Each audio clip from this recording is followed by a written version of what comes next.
Hello everyone, today I welcome you again in the lecture series of cognitive ergonomics. As we were discussing about the topic human error, today I am going to take you forward in this lecture series of human error. Now, in human error, in the previous lecture, as we learned about the types of error, we also learned about the intended and unintended error. What we also were being discussing about when the human error and the occurrence of human error is happening because of the person, the operator or the system. So, when the human error is occurring because of the operator, then that need to be that is the one side of the coin, and the other side of the coin is the system itself. So, human error problem can be seen in this two ways, person approach or the system approach, two sides of the same coin. First, let us understand about the person approach. If we discuss, if we see about the person approach, errors are occurring because of the aberrant mental processes such as forgetting information, inattention, poor motivation, carelessness, negligence, recklessness, etc. and etc. That is why in the human error earlier, when the in the ergonomics, when the human errors were happening, we were not able to closely look into it, why these human errors are occurring, and also we were initially we thought that maybe the system itself is not sufficient enough providing aid to the person, because of which this human error is happening. But another group was there who was talking about the person itself is not capable enough, is skillful enough that he or she may deal it with the system as well. So, such understanding at least was not so very clear about it, that the human cognition is an important role here. So, in a person approach, when we are talking about it, we understand the mental processes, mental cognition, how what kind of cognition person is having, are they able to recall information at the time of need, are they able to pay attention to the task when it is required, are they able to interpret the incoming sensory information at the time. If any failure occurs at any one of these cognitive processes, then the person is responsible for it and the chances of human error is high. And this is what we have seen, that lot of ergonomic accidents, a lot of ergonomic incidents which has occurred is because majorly it is because of the human error, persons mental condition or mental processes happening. Secondly, this approach also tends to treat errors as moral issues. So, many a time when the cases come up, these case studies are considered not only for the training purpose, but also being seen as issues which people could have done to avoid, and bad things has happened to the bad people. Those bad people, we are referring to those people who violate the rules, who do not, who makes mistake intentionally and resulting into an human error. So, psychologists have called just the world hypothesis and trying to understand what could be the underlying cause. Psychologists in fact has paid little closer attention to such human error, as human beings are involved, what are their mental conditions, why is what is resulting into such sort of human behavior. So, as we were discussing in the previous lecture, inappropriate behavior. So, psychologists are more interested into an understanding what is the root cause of these inappropriate behaviors. If we understand these inappropriate behaviors, then we may be able to understand why human beings are making such error, and if there is a tendency which human beings are making such error, then such skill or abilities should be addressed closely to avoid such human error. So, countermeasures, if we are talking about what kind of countermeasures one can take, so it could be poster campaign that appeals to the people's sense of fear. So, for instance, some sort of phobia is there in the society, that some sort of instigation is there, some sort of thought is there. During the time of pandemic, if you remember, lot of poster campaigns people started to take the measures to avoid the pandemic, and those guidelines were being posted across the cities, across the public places, so that people understand that what are the precautionary measures one can take to avoid such conditions and to avoid the COVID. Uh, then the writing another procedures or adding or existing ones. So very soon we saw that from wave 1 to of COVID-19 to wave 2 of COVID-19 to wave 3 of COVID-19, writing another procedures were keep on modifying. People keep on adding more and more layers of precautionary measures into it. So this we have seen, and now in the today's world, there are still some speculation, there are still some information related to the disease, but people are very much aware. People know what kind of disciplinary measures need to be required in order to avoid the threat, and how to restrain ourselves, how to protect ourselves against such a pandemic situation. Now another thing is that how one can also take countermeasures is naming, blaming or shaming game, which is a very common game and which is happening in last one century, that people used to blame somebody else, that that person is responsible. So when if you recall the Chernobyl incident which happened in 1986, people started to blame Russia for each and everything, but then Russians were blaming their engineers were blaming their operators, that they were not skillful enough to handle the nuclear power plant. But such naming, blaming and shaming thing which was going around, we have to understand that the secrecy actually resulted into such disaster. Secrecy or the lack of information which the operators were having, how to control the nuclear reactor when there is an exothermic reaction, such lack of information resulted into such a big disaster. So such naming, blaming and shaming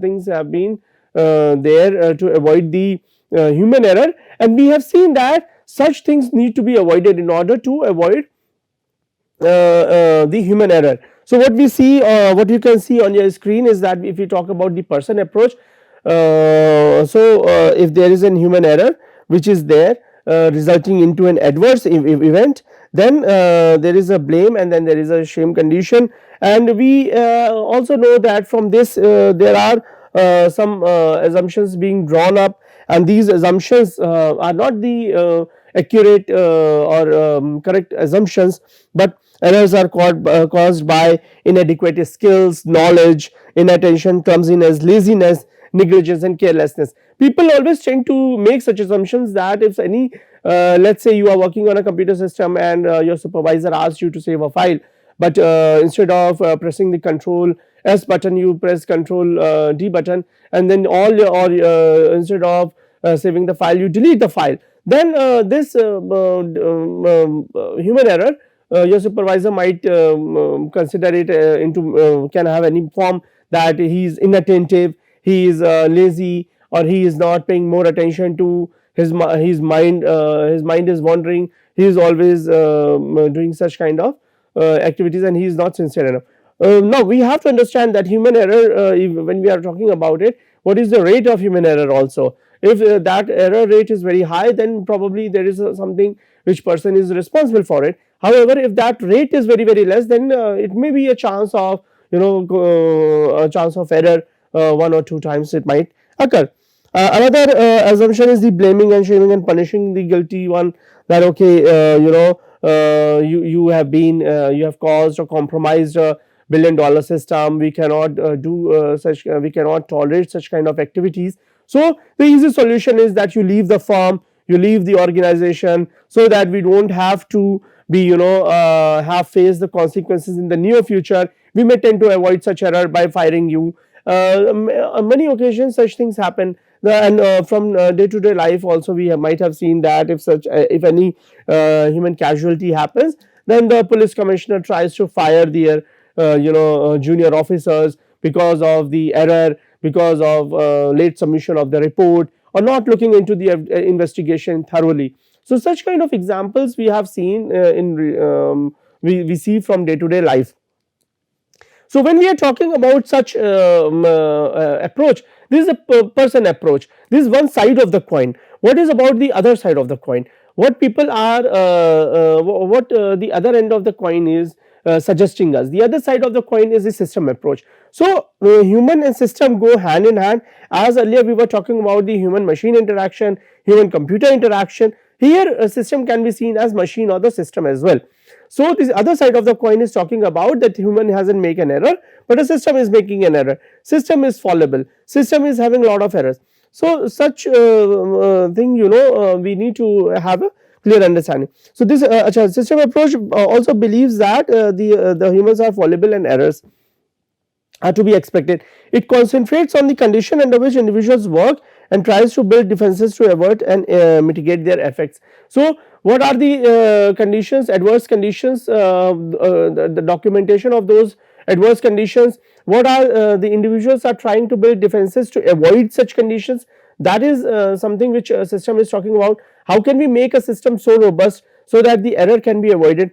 Instead of blaming, this approach is focused on identifying true causes of the error. What is the underlying cause of such error, and building defenses to avoid such errors to happen again in the near future.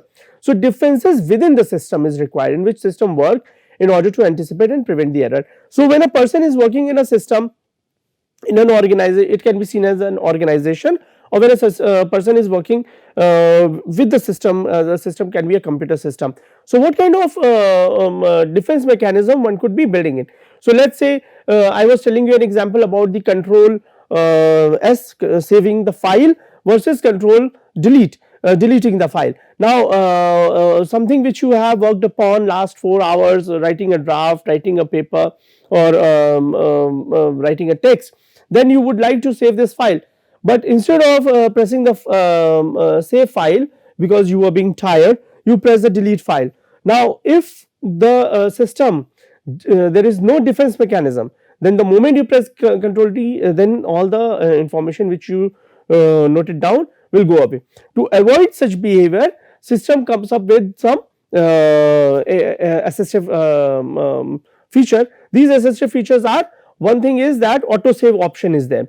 The moment there is a sudden power cut, then the system saves some information.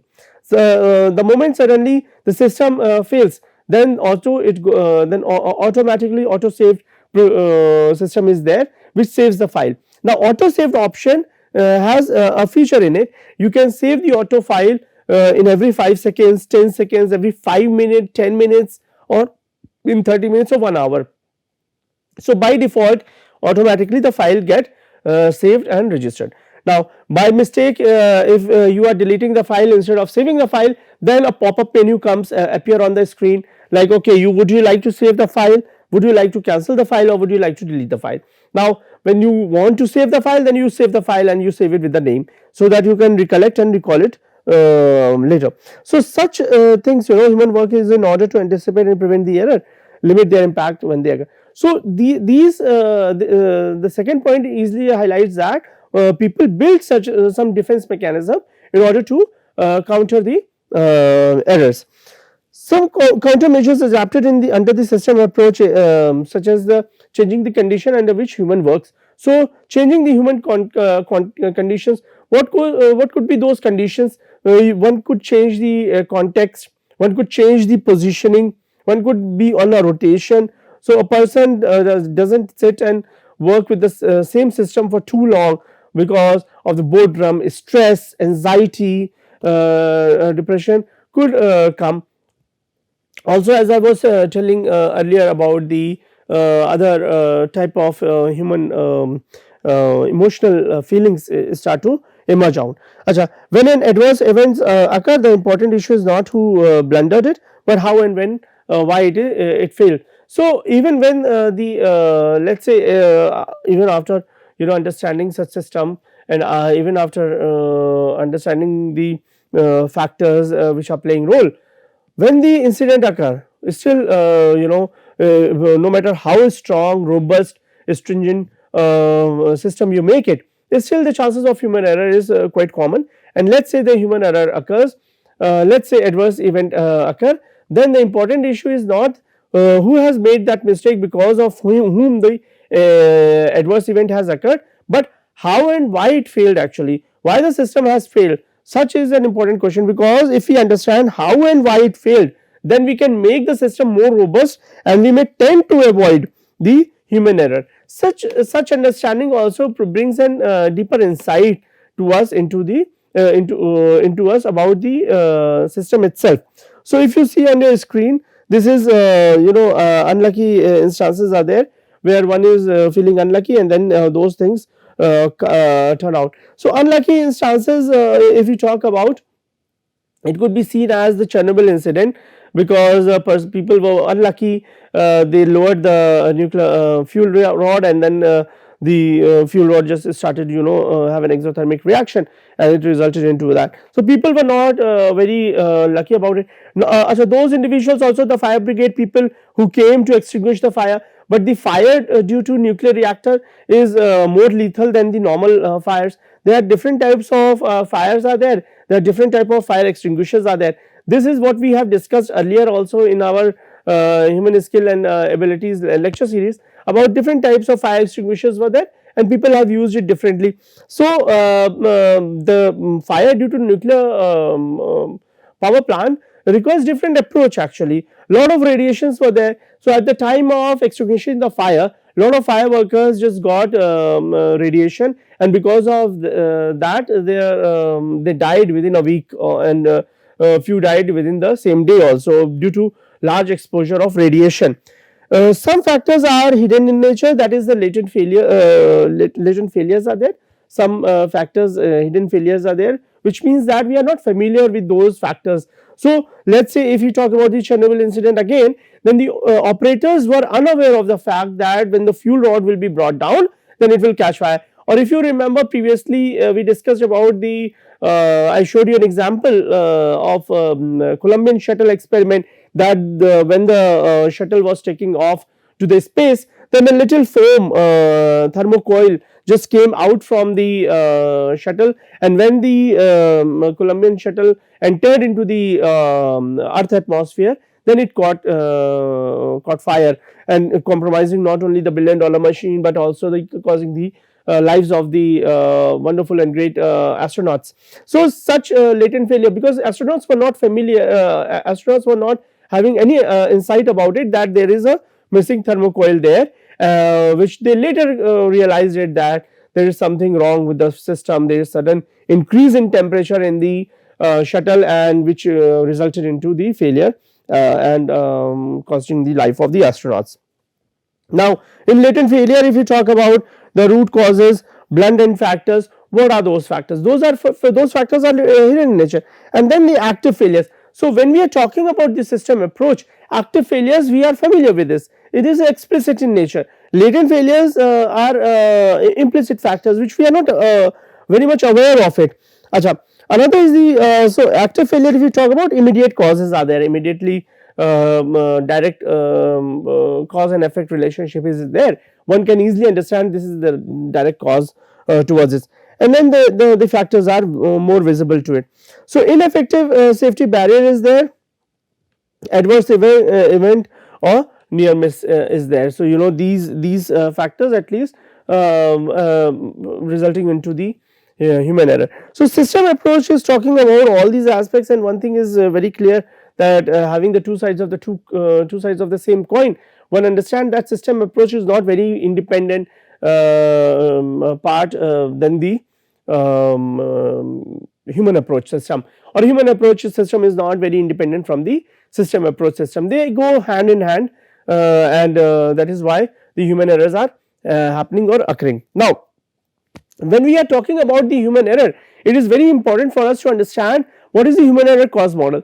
Now this cause model, if you see closely, the reason for human error could be unsafe psychological condition. So person is not very safe in the environment, people are bullying him. So there could be an academic bullying, there could be an professional bullying, and that working in that environment for a brief period of time may not be that injurious to a person, but working in that environment for too long, more than 6 months or 1 year, can be can result into a clinical problem. So such working environment or working conditions can result into a human error, which is the common cause these days. So work environment is an important part, and people have to ensure that psychological activities should be addressed. Physiological factors, most of the time we have seen also the musculoskeletal injury, contact stress are common problem. Contact stress, like when I'm in contact with the pen, so this is a contact, and if too long I have to hold this pen, that the pen will start stressing my fingers. As a result, this may alter my physiological responses altogether. Outside the environmental factors, what are the other environmental factors outside it? So this could be experiential, this could be cognitive in nature, this could be also experiential in nature altogether. So such factors are there which is not entirely depend on the environment, in which environment the task is being performed or executed. Imperfect safety training and safety management, which means that safety training and safety management is very lousy. For instance, if we talk about the Bhopal gas tragedy, where the where the carbon carbide gas, which is poisonous in nature, it started to leak at midnight, and then it caused severe damage in the Bhopal. Till date we see the imprints of carbon carbide, and till date we even see how much it has affected genetically, and genetically altered or genetic impairment in the human DNA itself is being noticed and observed in the recent past we have seen. Now if you see closely, so the psychology seems to be an important part. So we talk about the insecure psychology, why such insecurity is there, we will come to it a little late.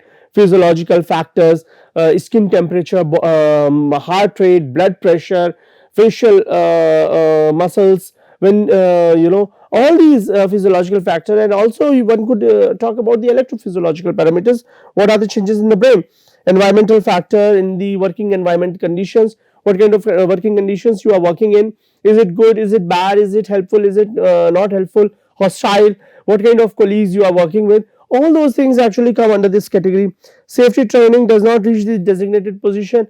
The purpose of safety training, the purpose of the training workshops is that person get familiar with these systems, settings, and may build some perfection in the towards the safety management.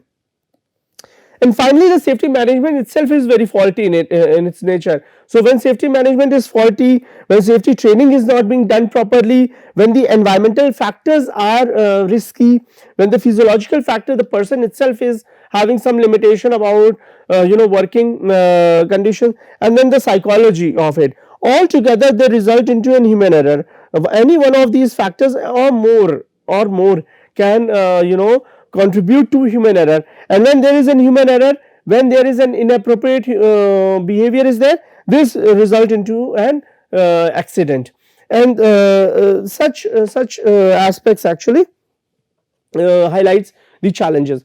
Now when we talk, let us closely see. So as we were discussing earlier, insecure psychology, physiological factor, environmental factor, safety, let us closely talk look into these factors. First, let me talk to you about the insecure psychology. Insecure psychology is having a lot of psychological concepts and ideas which mainly refers to the mental state of the employee, and all these mental psychology or mental state of the employee suggest the leading cause towards the accident, and also the low safety awareness. So if you talk about the fluky psychology, small mistakes and errors, potential dangers can be forgiven, which means that small mistakes and errors are happening and potential dangers can be forgiven. There is no such potential danger is there.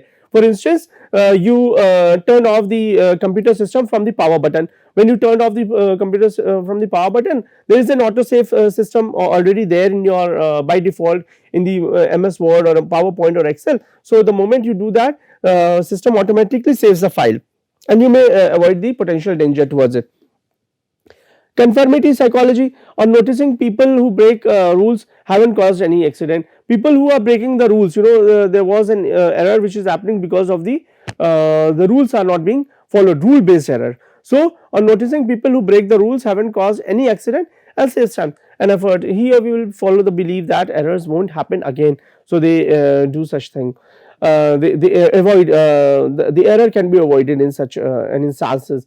Ignorance psychology, people are ignoring about an information. So some workers don't have knowledge and skill on how to handle a situation to ensure his or her own safety and control the accident in the smallest range. So people are not they lack certain knowledge, they lack certain skills and abilities, and they are ignorant about it. Oh, we do not need such knowledge and understanding, it is worthless, and we don't have to pay too much attention towards this. So when such ignorance is there, it is compromising the safety and control of the system, and as a result, you know what happens, the chances of human error increases.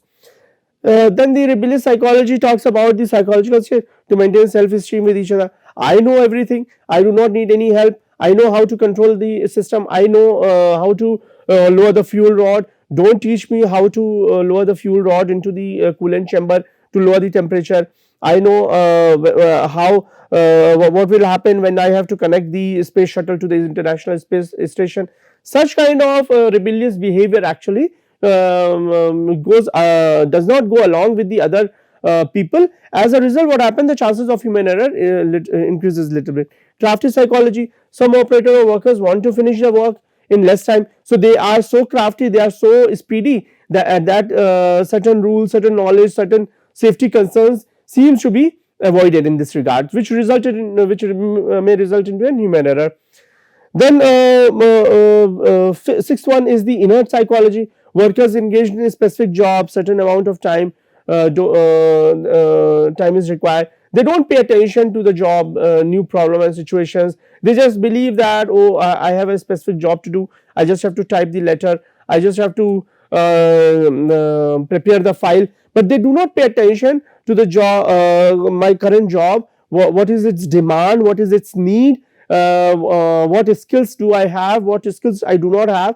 So those elements they do not pay attention to. As a result, the chances of error may also occur in our psychology.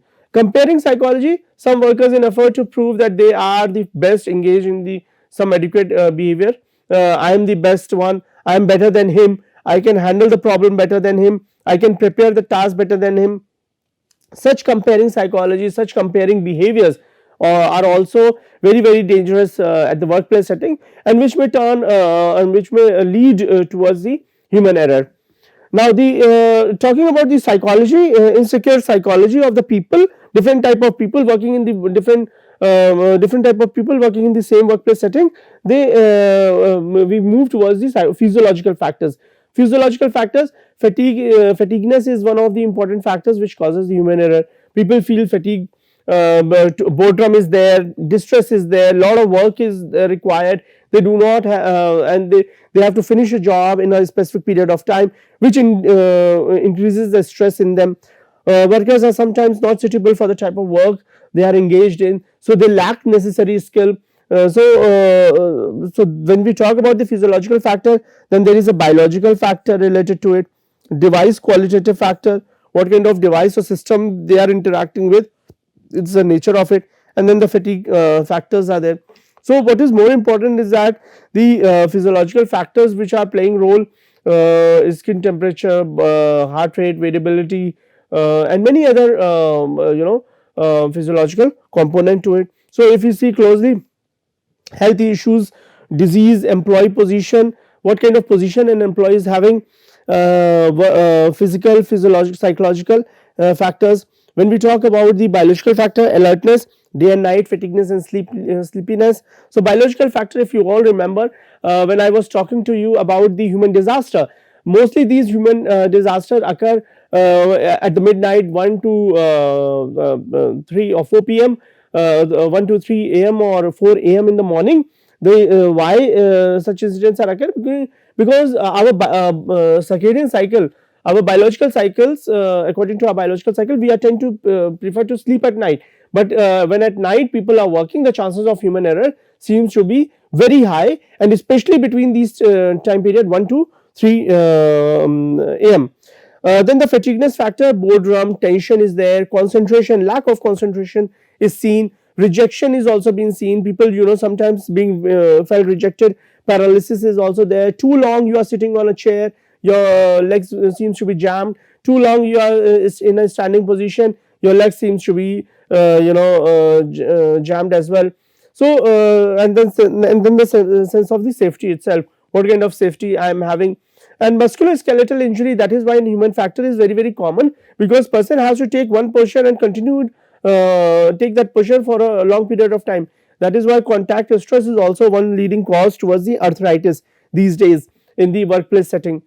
The environmental factors talk about the work environment, such as the high intensity noises, unveiled places, bad lighting. If the light is very less in nature, person has to put lot of effort in understanding what is written, what has to be written. High temperature is there, high humidity is there, exposure to dust, poison, etc. Now such factors actually each individual has its own physiological limitations. Working in this environmental condition can affect their physiology. As a result, it turned out to affect their performance, efficiency and safety concerns. Such conditions differently affect the employees psychological, physiological, as we were talking about it. It makes worker agitated, irritable, unstable emotions are there. Many occasions people seem to outburst. So there is an internal environmental factor, there is an external environmental factor which makes the environment safe, and then there is a family environmental factor, weak safety culture. These are implicit factors. Generally we do not discuss these factors at the workplace setting, and these factors are unsafe in nature. No, both these factors are say one way or the other. One is safe, another is unsafe. They go hand in hand and resulting into this human error. So then how much safety training is being provided? More and more safety training is provided to the person. More necessary operational skill is there, so a person can avoid the human error. The chances of error will be reduced. If the worker did not take the training seriously, then the chances of error will be very high. Safety management is very poor. For example, organization does not formulate the safety system at all. The system is not adequate, enforcement is also inefficient. How to build the safety management, how to make the principle more reinforced, how can we make people learn about the safety measures. When we have a regular training, when we have a regular workshops on it, then we can make the system more and more stringent and robust in nature. This is the aspect when we are talking about such elements. We have to also understand, are we able to detect the errors. So errors do not necessarily lead to the harm if they are discovered quickly. So if you detect the error prior hand, we may come to the countermeasure to it. We can avoid such errors.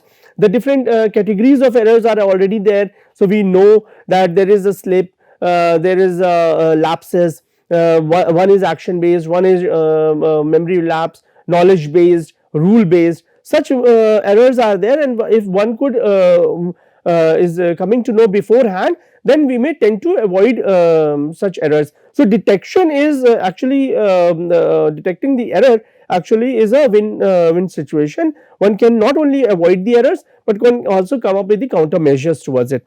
So memory lapse slips are different to detect precisely. Acha, some errors are very difficult to detect. So such as the memory lapse slips are difficult to detect precisely. Why? Because there is nothing to see, nothing you can see. You cannot see how much information I am retrieving, you cannot see how much information I am recollecting, recognizing. Such things we are not able to see. As a result, it becomes very difficult for us to detect the errors. With a memory slip, the required action is not performed. Certain actions is required but cannot be performed. It is only the lack of action allows some unwanted events to occur. There is a hope for detecting a memory lapse slip. There is a hope that in coming years we may come up with a mechanism, we may come up with a measure where one could be easily able to detect the memory lapse. Mistakes are difficult to detect because there is a seldom anything that can signal an inappropriate goal. So mistakes also, when we were talking about it, then we understood that it could be knowledge based, rule based or memory lapse. So similarly, like the memory lapse condition, mistake can also not be detected. Uh, what we learned in this lecture, today's lecture in the human error, is that how are we managing this error, and while managing the error there can be a person and system approach both. So both person and system approach, both are actually two sides of the same coin. So one end we are trying to understand the person's failure, another end we are trying to understand, can we make a system so robust, so stringent, so rigid that such mistakes can be avoided. We also saw that also learned about the human error cause model, where we talked about the insecure psychology, physiological factor, environmental factor, in addition to safety training and skill, and how these safety training and skills are not being trained or provided, then lead towards the human error. And finally we ended up with the detecting of the error. How well are we able to detect the error? If we are able to detect the error, then we can tend to avoid the error prior hand. We can come up with the countermeasures prior hand. As a result, the human error can be avoided, and a lot of things could be saved in this regard. Human performance, efficiency and safety violation can be considered as well. I would like to say thank you here, and we will start our next lecture on from the Swiss cheese model and further topics in line. Thank you.